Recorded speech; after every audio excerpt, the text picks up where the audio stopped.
और ये आपको गाजियाबाद ले चलते हैं, जहां पर जयंत चौधरी जनता को संबोधित कर रहे हैं। अपनी प्राथमिकता बनाई और घोषित किया और मैनिफेस्टो में भी लिखा गया है।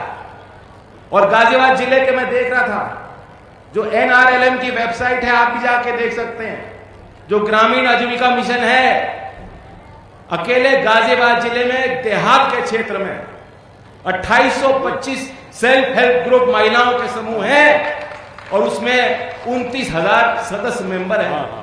वो 29,000 महिलाओं में बड़ी संख्या काफी बड़ी होगी BPL परिवारों की, गरीब और अति गरीब परिवारों। वो महिला हैं, कमजोर परिवार से आई हैं, लेकिन सपना उन्होंने अपने लिए बड़ा देखा और ताकत लगा रही है अपने आप को स्वावलंबी बनाने के लिए।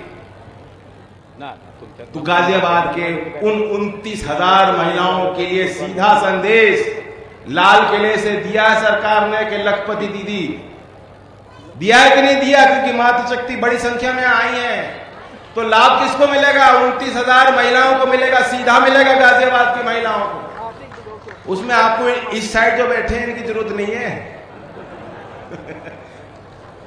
खुद कर सकती हो। तो ये विकास की संभावनाएं, अब ये क्षेत्र उनसे दूर नहीं, दिल्ली हम लोगों के लिए कभी दूर नहीं रही और करीब आ गए। अब आवागमन आसान हो गया, आरआरटेक TS बन गया, हाईवे एक्सप्रेसवे बन गए, जहां सड़क बन जाती है, जहां भ्रष्टाचार का खात्मा हो जाता है, जहां लॉ एंड ऑर्डर सुधर जाता है, वहां लोग अपनी पूंजी लगाते हैं, नए व्यापार स्थापित होते हैं। मुझे खुशी है कि राज्य सरकार ने घोषणा की है कि डेटा सेंटर उद्योग को, और खासतौर से पश्चिमी उत्तर प्रदेश को उन्होंने चुना है, लगभग 30,000 करोड़ का निजी क्षेत्र का निवेश डेटा सेंटर उद्योग में होने जा रहा है। तो नौकरियां भी मिलेंगी।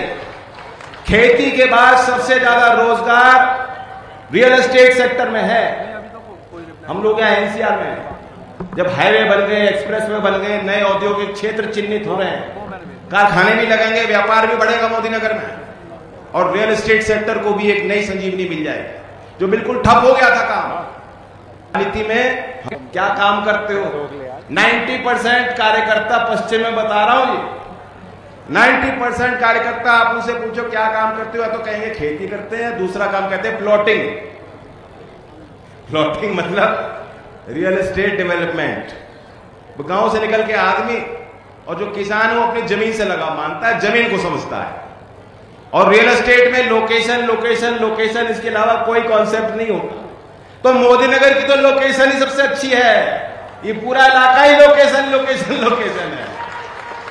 तो आप सोचिए, जब रियल एस्टेट सेक्टर के लिए राज्य की सरकार और केंद्र सरकार अच्छी योजना बना के काम करेगी, प्लानिंग करेगी, तो यहाँ के लड़कों को, नौजवानों को जो नौकरी लेने के लिए बस पे बैठ के जाते हैं, गुड़गांव तक जाते हैं, रेल भर देते हैं, दैनिक यात्री बन जाते हैं, दूर तक जाना पड़ता है रोजगार के लिए, उनको क्या जाना पड़ेगा? यही मोदी नगर में उनको रोजगार दिया जा सकता है। मोदी नगर में ये एजुकेशन हब भी बन गया। मोदी नगर में एक व्यवस्था उनकी है जो बेहद